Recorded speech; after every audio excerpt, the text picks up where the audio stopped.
Ассаламу алейкум, урматтуу жалпы Ылдам кабар каналынын катталуучулары, жалпы мекендештер, кандайсыздар туугандар? Бүгүн мен сиздерге мына ушул чыгарылышта Honda CR-V унасы боюнча маалымат берем.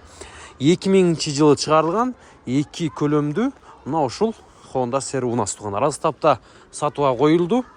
Мына ушул унаны бир катардан айландырып көрсөтөйүн туугандар. Бул левый руль, коробка автомат.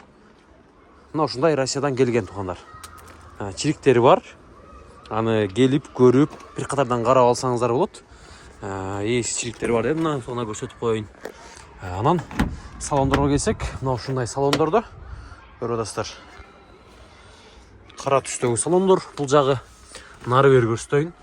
Пробег 262 миңди көрсөтүп турат. Ключ өзүндө. Мына ушундай кара туугандар, капкара салондордо.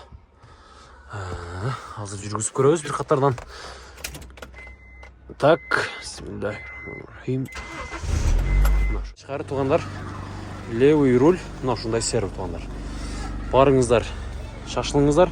Эси мотор коробкасы жайында дейт. Ошо кичине сыртында косметика иштери бар экен туугандар.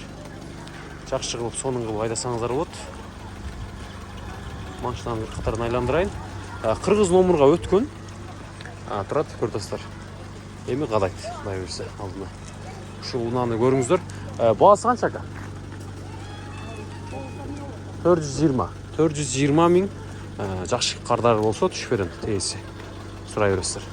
Байланышыңыздар, мына ушул унаны колдон чыгарбай алыңыздар.